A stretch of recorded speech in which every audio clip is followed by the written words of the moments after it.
in the whole concept I do believe in, which is that there are no bad parts, like the parts that are there that are behaving in a, quote unquote bad way or like maladaptive, they are actually trying to protect you from something. Sure. Yeah. And so even most extreme, like things like narcissistic personality disorder, which is a very difficult set of patterns, deep down, like that person is like deeply in pain, and that exiled part is buried, and so the protector parts is what most people interact with. Mhm. Hey, beautiful. Welcome to Naturally Empowered Living, your safe space to guiding you on your unapologetic self-awakening journey. This is your weekly sanctuary for waking up from autopilot and transforming the way you approach life through the power of meditation, energetics, and root cause therapy. It is my mission to help you heal unprocessed emotions and release stuck energies by alchemizing your struggle cycles into opportunities for deep self-love, awareness, trust, and connection, to return to your innate essence of being, stepping back into your energy of alignment. Because here, we honor all parts of ourselves, the messy and the magic, the shadows and the light, embodying all parts that make you, you. So if you are ready to get to the root of cultivating real change, get cozy, grab your journal and maybe favorite crystals, and let's discover our power within together. Hello, hello, beautiful souls, and welcome back to another episode of the Naturally Empowered Living podcast. Today, I am so honored to be joined by another incredible guest, Kymber Maulden. She is a women's nutrition consultant, somatic trauma coach who runs a practice called Nourishing Our Sanity. She supports women at the intersection of their metabolic health and complex trauma, helping them navigate the challenges they face in healing and then thriving. Kymber has worked with hundreds of women throughout her career, and she's recently launched her own podcast, also called Nourishing Our Sanity, where she dives into women's health through the lens of C-PTSD, physiology, and culture. So today, I am so excited to explore how Kymber's unique approach is making a difference in the lives of so many. So just thank you so much for being here, Kymber. Thank you for having me. I'm really excited to be here. Yeah, awesome. So let's start with you. Like, what inspired you to have this focus of metabolic health with complex trauma, working with women? Kind of, let's hear a little bit about your journey to what brought you here today. Yeah, for sure. So, where to start? So, Mm, my career and education background is actually early child development. And so I used to take care of small children, studied that in school, and then went into doula work and predominantly did postpartum doula work. And so I worked closely with mothers, new mothers, and newborns, and just like the family system. mm, And then throughout this whole period was struggling with my own health. So that's kind of, I think, a pretty common story for people who go into this kind of work is like having their own health issues and needing to figure out what's going on. In the process, becoming potentially more passionate about health as they learn more and learn like more of the problems with the medical system or, just the culture in general that's contributing to the issues. So that was definitely part of my story. Started looking at holistic health when I was in my early 20s, went through kind of more of a dropped out of college the first time and went through this holistic health school in San Francisco. It was very like, I mean, there was aspects of it that were really helpful. It was also pretty ungrounded. It was like, lots of like crystal healing and energy and all that, but vegan, kind of like some vegan dogma in the nutrition side of things. But it did give me like a good first taste of what holistic means mhm. and just this idea that stress contributes to illness and we hold stress in our bodies and there's a body brain connection and our lifestyles contribute to that. So all of that kind of really did open the door for me, Mhm. and I started to take a lot more sort of place a lot more emphasis on my nutrition. Mhm. And whereas like I have a long history of like started dieting early in life and had an eating disorder, and so that's a really common story that a lot of women have. Mhm. So I was pretty used to focusing on food, just not necessarily for the right reasons. Sure. And so I think when I left college that first time and started to study holistic health and pay more attention to my diet, I definitely did like take the dieting and kind of obsessive behaviors that I had in my teens into the health space because you just, you can just recycle your patterns and replace them, replace maybe like less healthy patterns with slightly less healthy patterns. Mhm. And so So a lot of my 20s was like trying to, dabbling in different holistic things and different diets. I was vegan for almost 5 years. That didn't go so well for me. Did a lot of meditation and like spirituality practices and then decided to go back to school Hmm. and to study nutrition. So I actually got a science degree. I was planning on getting a licensing for dietetics. But at this point, I had like been so immersed in the holistic world that when I started to research dietetics programs, I was just very unimpressed. Yeah. And like, and I, we were all unschooled in my family and like lots of trauma there around getting introduced to the school system. And so I didn't want to like have to go back through more schooling if I was going to be miserable in the program and it was going to be like, not really aligned with it. So, from there, I went to a private nutrition school and took a few years of just studying holistic nutrition and then have been going through various trainings and certifications ever since. Mhm. Having health training and being health minded is not the same thing as running a business. And so I did like soft launch my business in 2018, 2019, but I didn't really know my who I wanted to work with. I, was still trying to figure myself out. So it wasn't until about 2020, like around the pandemic, when my business started to take off. And that was as a result of me deciding to work with specifically with women.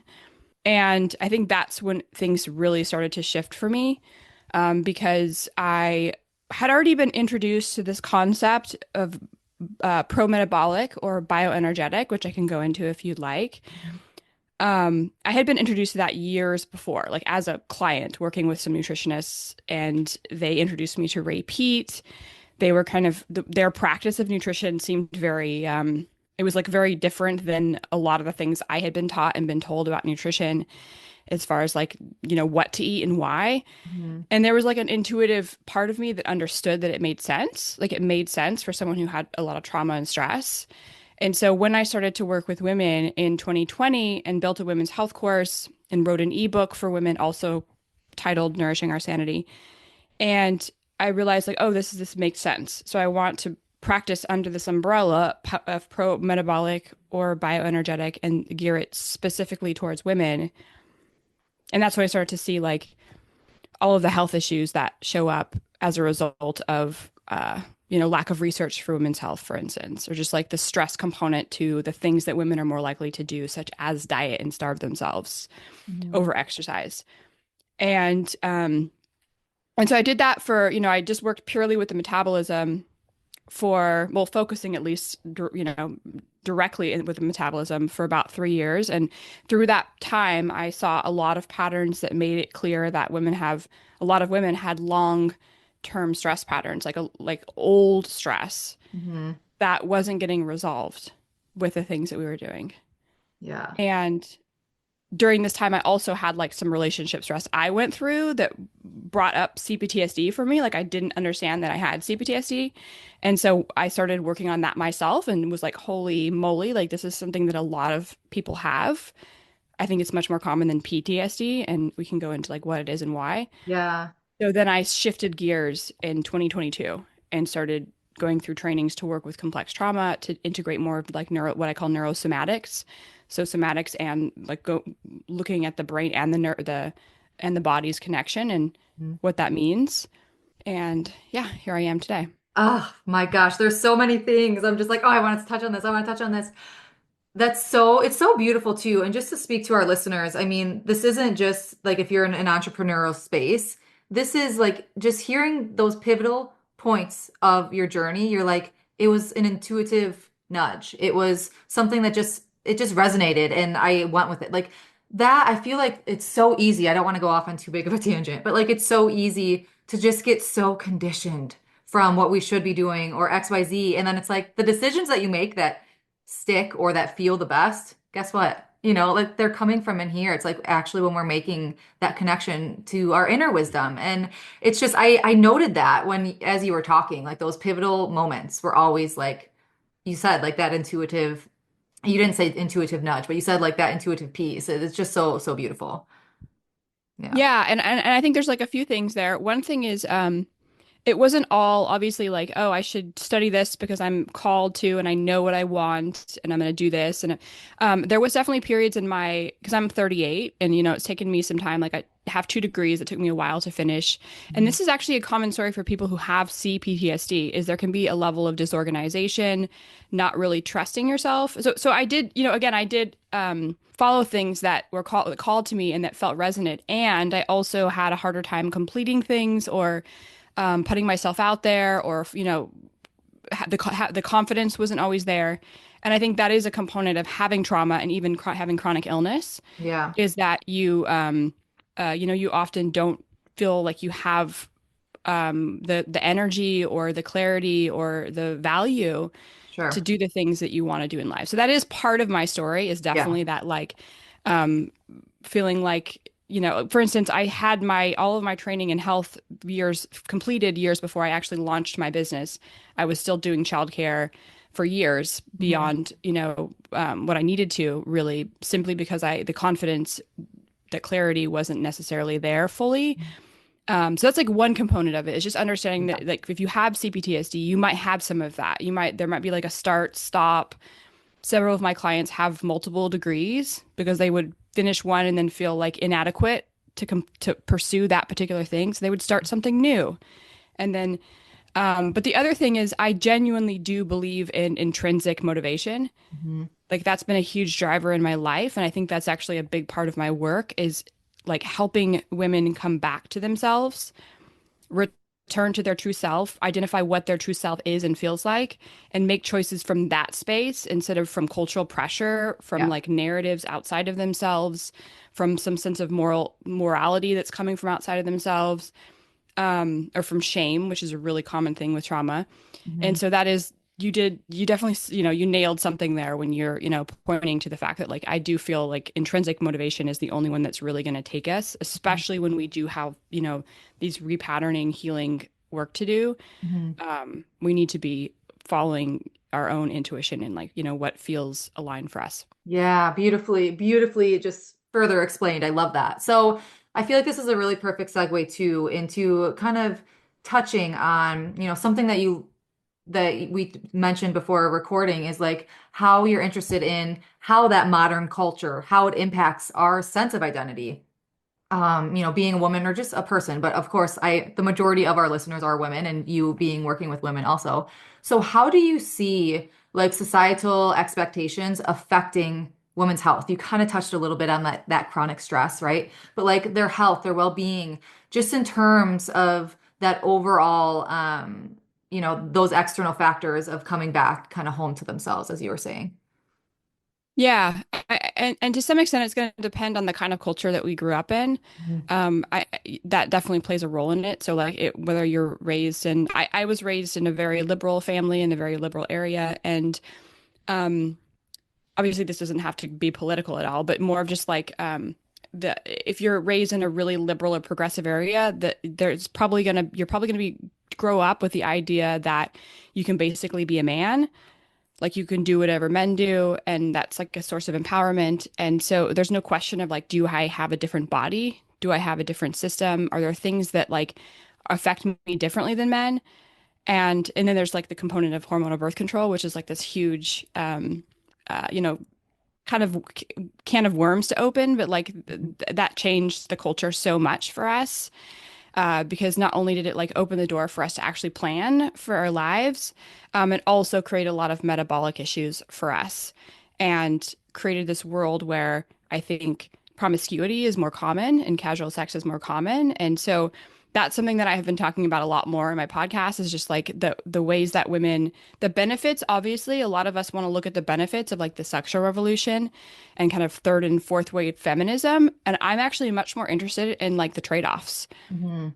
And that doesn't mean that the benefits aren't there. It just means that, like, more and more women these days are, not having children, even if they want them, just because of cultural messaging, or not prioritizing them, or their fertility isn't great.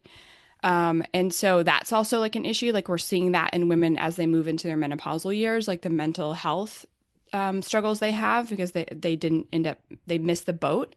They Mhm. didn't end up creating the family they wanted to create.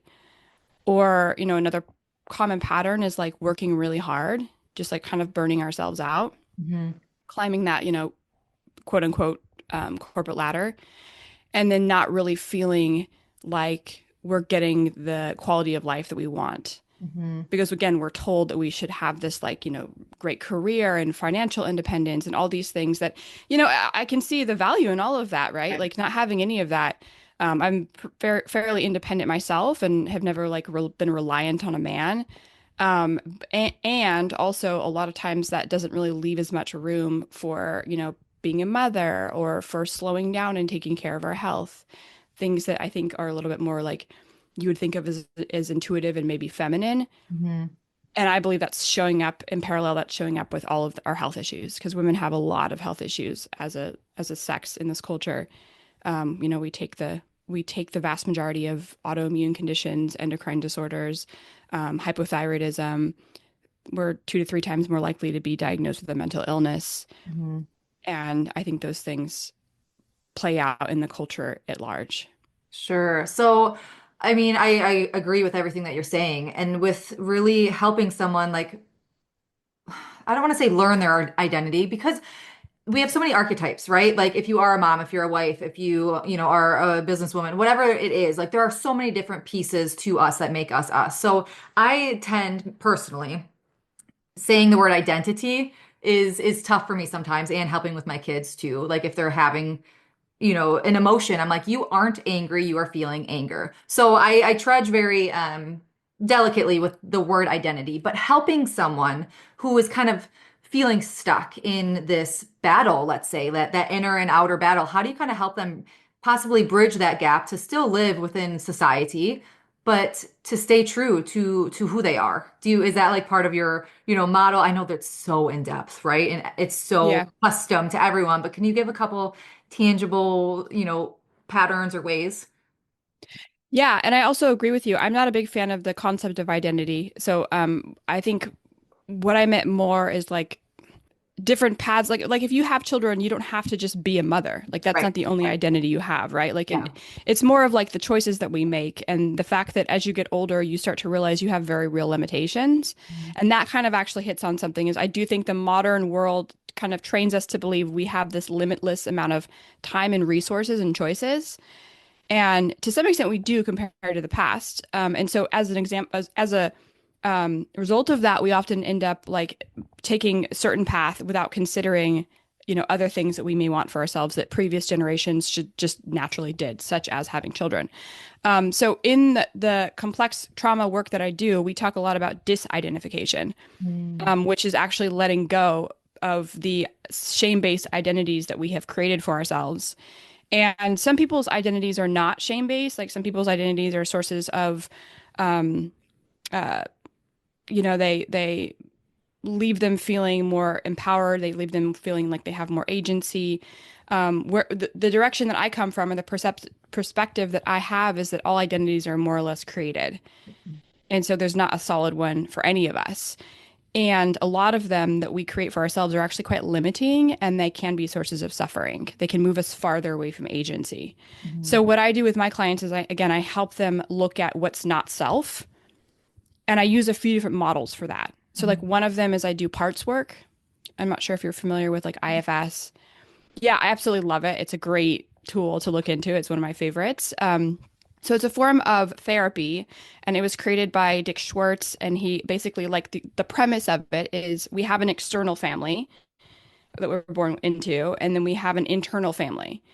And when we come in the world, we have this like true self, right? We have this like spirit, essence, blank slate, and as a result, especially this happens, especially I think with trauma, but as a result of family systems, the culture we're in, potentially not having our needs met, we develop parts.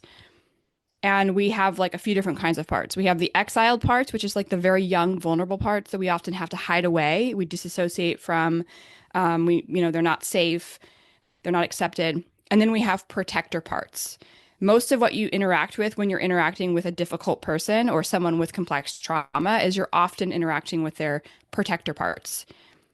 And then there's like some more extreme versions of protectors, like often call them firefighters. People, the self-sabotage, the addiction parts. Mhm. There's different frameworks for using parts. Not everyone uses the exact model that Dick Schwartz created. I actually was trained in somatic parts. Hmm. So I look at how the parts affect the body, how they show up as sensations, as like somatic experiences for people, illnesses, dysregulation. Hmm. But the point of this whole practice is that you start to become familiar with an adaptation that you have that is there to protect you from something. In the whole concept I do believe in, which is that there are no bad parts, like the parts that are there that are behaving in a, quote unquote bad way or like maladaptive, they are actually trying to protect you from something. Sure. Yeah. And so even most extreme, like things like narcissistic personality disorder, which is a very difficult set of patterns, deep down, like that person is like deeply in pain and that exiled part is buried, and so the protector parts is what most people interact with. Hmm. And they're trying to protect that person from shame and pain, right? So obviously that doesn't excuse any harmful behaviors, but it does help you understand them. And when you're working with trauma, that's really important to help someone disidentify with their patterns. Hmm. So that's a big part of my work is actually just to help. It's not even just like the getting the rid of the patterns because some of them are old and they can take a long time to to kind of unwind. But it's about creating that space between what's not you and what's you, and understanding that the adult in the room, the one that knows that she's, 30, 35, whatever, she's always there. Hmm. And we have to start to recognize. And so I do that through a combination of like psychoeducation, so actually helping my clients understand cognitive distortions, understand like survival-based strategies that they have from unmet needs during developmental years, what their core needs are. All of these little things, recognizing specific parts, how they show up, how they feel, what they tell you consistently, and then disidentifying with them. So, like finding ways that you can actually remain present and observe or engage with the parts without shutting them down, gaslighting yourself, avoiding, disassociating. Hmm. And that's a combination. It's a combination of like what we call top down, which is like upper cortical communication, talking, didactic learning type, and then as well as um, like body based somatic practices. Gosh, I love how did you is there something called the neurosomatic or did you kind of dub that? No, that's actually as was one of the programs I took. I took Okay. a really amazing program called neurosomatic intelligence, and Yeah. it's really like neuroscience heavy, and it's ran by people who do applied neurology for a living, Hmm. which that field is like, I think most people only know of it if they're like high-end athletes or they have like a pain disorder, because it's basically like training your brain to relate differently to your body. Hmm. And what they teach in that program is just incredible because everyone needs like, so the whole idea of it is like humans work in loops. We Hmm. take in inputs, sensory inputs, cognitive inputs, environmental inputs, and then the brain interprets them. And Hmm. the brain's either going to interpret them in a neutral way, in a positive way, or a negative way. Everyone has some level of like deficit in the sense that the brain is interpreting signals in a way that's stressful. That's just like humans, again, we're animals constantly taking in these signals Yeah. from our environment. And so the problem is if you have trauma or even like illness or injury, your brain's going to be taking in a lot more threat signals. So you can actually retrain the brain to communicate differently with different parts of the nervous system, which i.e. the body, Hmm. so that you have less threat that you live with every day.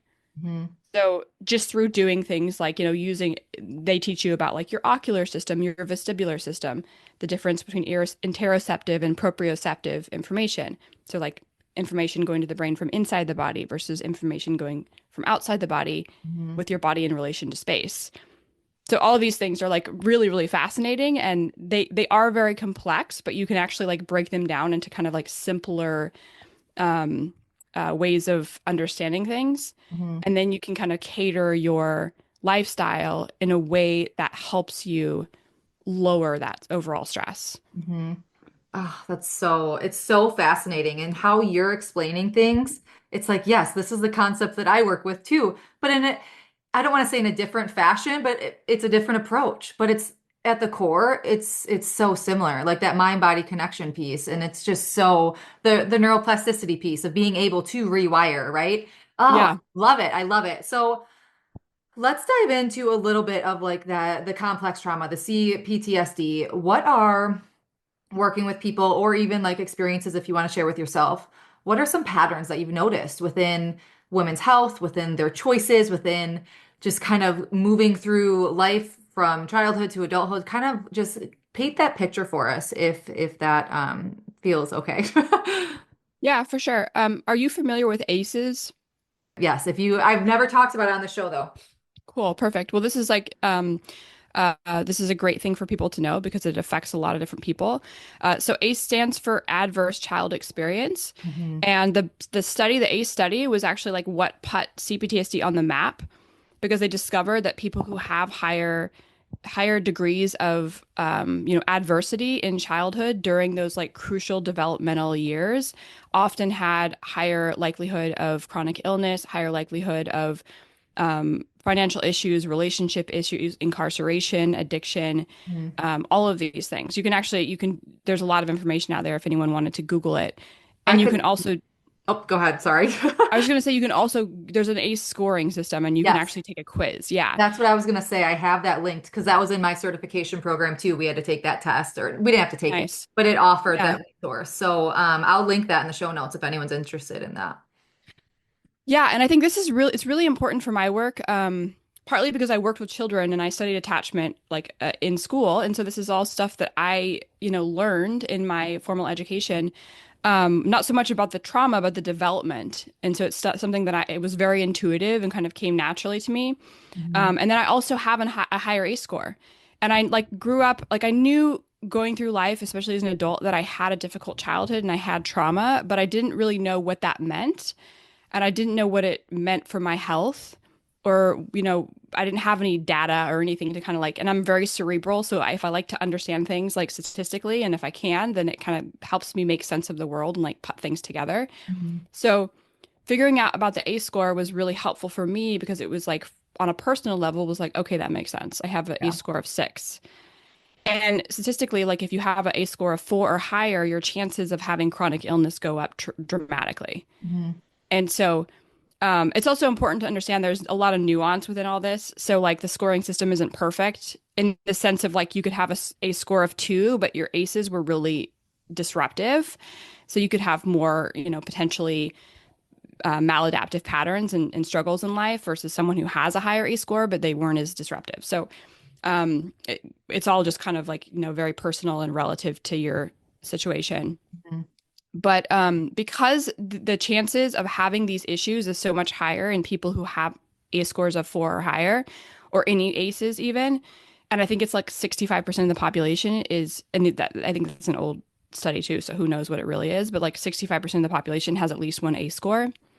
So what that means is like when you're a child, you need certain things in order to develop properly. And you have these like crucial windows of development throughout your early life where if you don't get those needs met consistently and you don't have safety in order to develop, then you develop what we call in my training, which is like NARM, stands for neuroaffective relational model. It's a Mhm. form of therapy to address CPTSD specifically is what happens is you develop like adaptive survival strategies. So you adapt to not having these needs met, and then you develop a survival strategy that gets almost like integrated into your neurochemistry, your behavior patterns, your relational patterns, and even your sense of identity or your personality. Mhm. And so depending on how, unmet these needs are, how long that lasts, some people, there's all of these patterns wrapped up in who they are, and it's been going on so long that they don't know that's not actually them.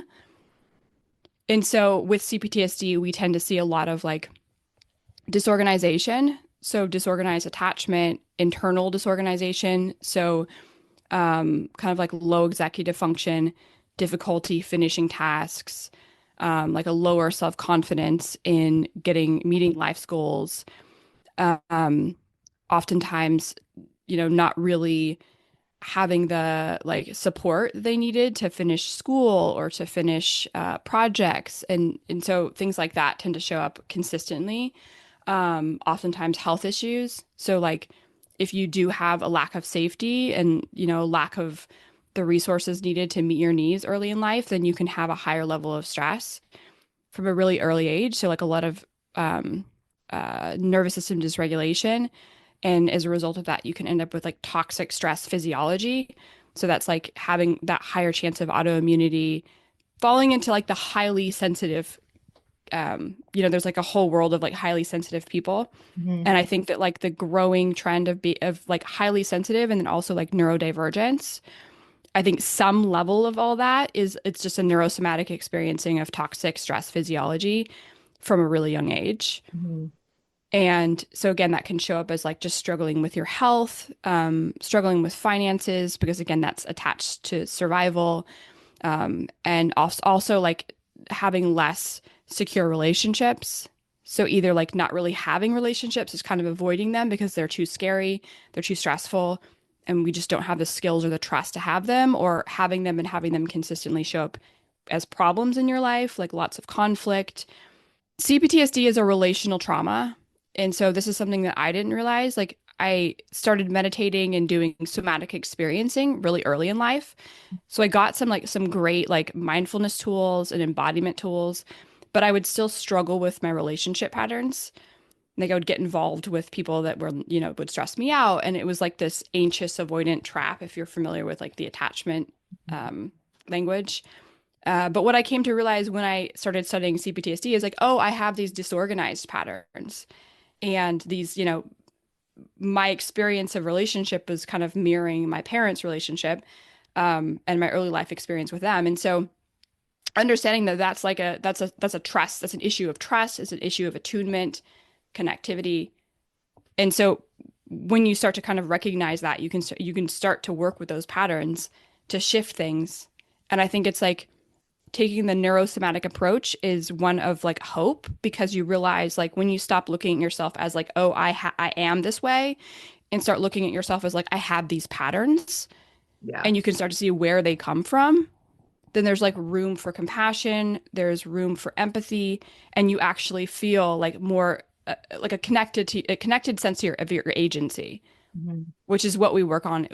I think that's one of like the main underlying focuses with this work is like reconnecting people to their own personal agency so they understand that they have a role to play here and they can actually exact change in their lives. But yeah, I think those patterns tend to show up again as like um I would say the word disorganization tends to come up a lot in my work. It's not one that people really understand as it relates to like their internal world, but it's like not really having confidence in what it is that you know. Like this feels good, this doesn't feel good. I want this, I don't want this. Basic stuff that people who are raised with a level of security and safety and have their needs met tend to like just naturally follow. When you have CPTSD, all of that gets kind of jumbled around and you don't really trust yourself to actually read your own signals properly. And that can lead you into a lot of unsafe, unhealthy experiences in life. Yeah. Yeah, that's so, I mean, growing up, I love that you brought up the ACE test and the ACE scoring because, of course, there's all like nothing's going to ever be perfect, right? And I love having that scientific piece of like, hey, take this test. It's what, 10 questions, I think? Yeah, I think it's like 10. Yeah. Yeah, and it was so fascinating. I'll definitely link that in the show notes. But I love how you brought up kind of like these patterns of because I've talked about so much like those recurring subconscious patterns, right? And I just love the approach that you're talking about it. It's so fascinating. So in your experience, of course, working with women, like you started dabbling a little bit with like strategy, right? Like what are some key insights, key strategies that you found in helping women kind of move forward and reclaiming their health in, connecting back to themselves and healing and things like that? Yeah. So I guess one of them is like when I'm working with CPTSD specifically, we look at five needs, like core needs that humans have, and there's a bind that happens when you have CPTSD where you don't feel like you can meet those, but you need them, but you can't meet them, and that's where like kind of the adaptive survival strategies come in. So the first one is connection. Like as soon as we come out of the womb, even before that, I would say we need connection. Like we need to feel like we belong here, we're wanted here. There's a place in this world for us. We matter. And that's actually an underlying need that underlies all the other ones. And we carry that with us throughout our life. It's like, I need to feel connected. And the double bind is like, I need to feel connected, but I don't. Like, I don't feel safe connecting. So that's like that can weave its way through a lot of women's issues.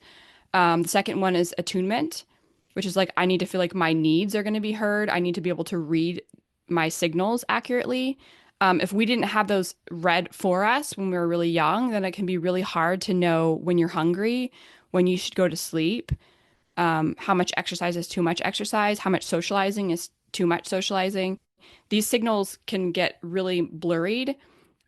And so helping women just be able to read their signals and develop some confidence that they can take care of themselves and attune to themselves I would say is really important.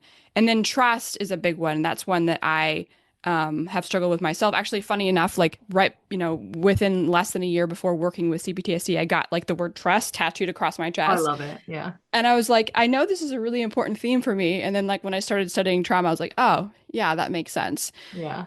So that need to trust ourselves, the need to trust the people closest to us, to trust life. I think working with metabolic health, needing to trust your bodies. Like we live in a culture that is like very extrinsically motivated with health. Like you go to a doctor, they tell you what's wrong with you, you get a pill, you go on your way. It's kind of a spectator sport to like take care of yourself. So helping women actually develop trust. And like one of the things I've been doing lately, which have become more and more passionate about, is like natural fertility. Obviously, like not every woman has that as a resource or a priority. But what I have noticed when I talk about like, fertility tracking and fertility awareness, on like a larger scale online is that I get a lot of pushback from women that don't think it's safe, don't think it's effective, and women in their 30s and 40s that have no idea how their cycles work whatsoever. And it's like to me, I actually find it heartbreaking because this is like a kind of a superpower to be able to take care of your body and read your signals. And I noticed that a lot of my clients who have CPTSD, they have a harder time in the second half of their cycle. Like CPTSD is a relational trauma, so it shows up as like shame. So like things that you would think of that you struggle with if you're like, PMSy, Yeah. like taking things personal, feeling lonely, having like heightened rejection sensitivity. Those are things that a lot of women with CPTSD have all the time. So then they move into the second half of their cycle, and if their hormones are not balanced, then they feel that acutely. Yeah. And it can show up as like PMDD even. Hmm. And so understanding that and being able to track that is actually like a huge source of empowerment. So I definitely like tried to help them understand the link and the like crossover between their trauma patterns and their metabolism. Hmm. Like if you have a low metabolism, then you often feel kind of like tired, weak, frail, cold. That plays out in like your sense of who you are. And that can really affect a woman's self-confidence and like her decisions she makes, the cognitive distortions that take over her brain, her behaviors. And so, yeah, so I help them track and kind of like get to know these basic needs. The next one after trust is autonomy. This is like the one that we develop when we're younger, where we feel safe enough to go and explore. We have a healthy attachment to our parents, so we can go off and do our own thing, knowing that we can come back when we need to. If we didn't have that safety and when we were younger, then oftentimes what happens is, well, two patterns that I see. One is that like women just don't feel confident doing things on their own. They don't feel like they have the power to lead their own lives.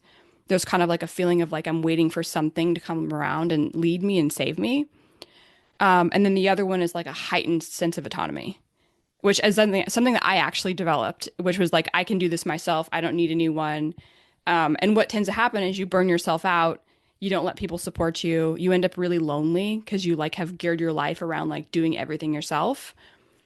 And then the last one, and this is one that I've been talking about more as I talk about like sexuality and kind of cultural norms around that, is the love and sexuality need, which is like when we're younger, you have children. So I mean, people know this, I think, in general, intuitively, but if you have children, you really get this. Children have this like open heart, like they have this need to connect with the heart, and they don't really want to spend a lot of time with people that don't allow them access to that. Right? Like if someone's cold or disconnected or disassociated, children will naturally not want to be around them. They want to be around their people that they can keep their heart open around. That's a need, that's a developmental need. And that doesn't go away when we become sexual, like when we move into puberty. We still need to keep our heart open. Hmm. The problem is if you didn't have safety when you were younger and you don't have safety through adolescence, you learn to split.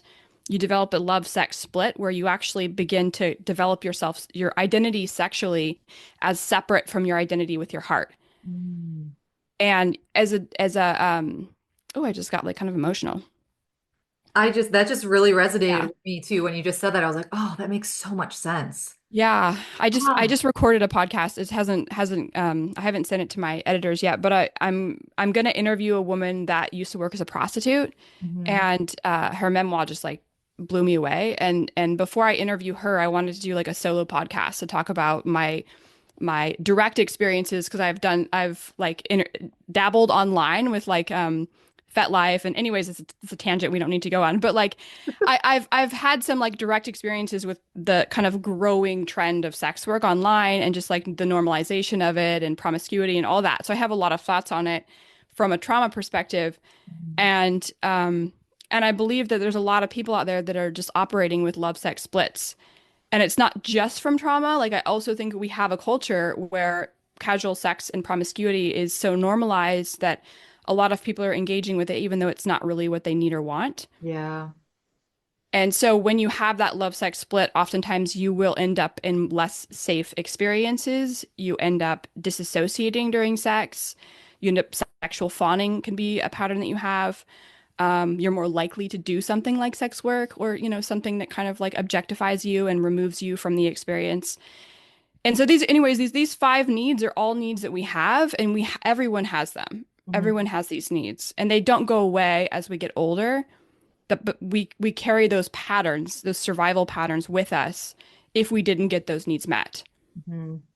And this is for me, this is like because I don't think every adversity is trauma. Like, I think that there's potentially potentially a little bit of a broad communication when it comes to trauma where you can label anything trauma, and that almost like gives trauma a bad name. Like, there are certain people who just don't even want to talk about it because they think it's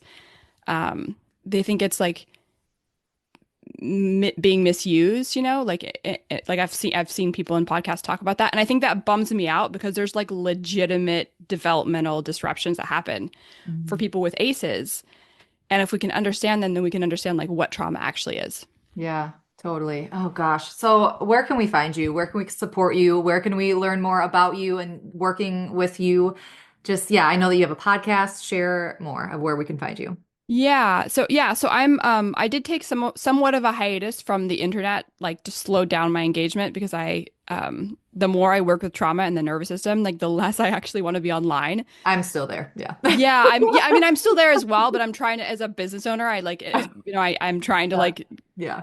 keep a balance. And so I'm mostly on Instagram, and I am like working on picking up my engagement on there and just posting more often. So I'm on Instagram. I'm also kind of on Facebook. Like, I would say Instagram is probably the social media platform that I'm most likely to engage with you, or you're gonna see like up to date content. I have a website, kymbermaulden.com. You can find me there if you want to, send me a message or just like kind of look at what I offer. Mhm. And then I have this podcast, and that's Nourishing Our Sanity. And that's I'm probably like, one of my favorite projects right now. And I would love for, your listeners to go and check that out. Yeah. I'm just going to be, I think, releasing episode 12. And so I'm still pretty new. Mhm. But so far it's been like super rewarding, and Yeah.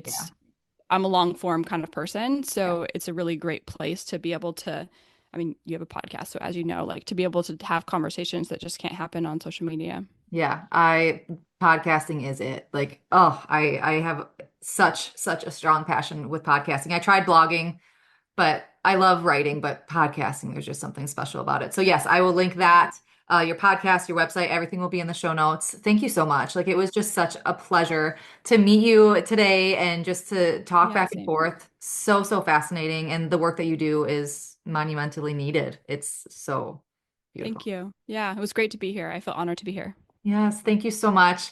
Thank Oh, you. and to all of our listeners, we are sending you so much love, so much light, and you have everything inside of you to learn your energy of alignment and be unapologetic in who you are. We're sending our love and light. Did you find this episode freeing or empowering? Please read my review. Tickle, tickle, tickle, boop. Thank you for spending this sacred time with me on Naturally Empowered Living. If this episode brought you closer to stepping into your energy of alignment, I'd love for you to leave a written review and share how this show has supported your journey. Your feedback truly lights me up and helps others find the space of transformation. And sharing it with someone who might need it spreads the ripple of healing even further. Be sure to check the show notes for ways to connect with me and explore personalized healing sessions and mentorships to deepen your self-awakening journey. Thank you. I appreciate all you are and all you do.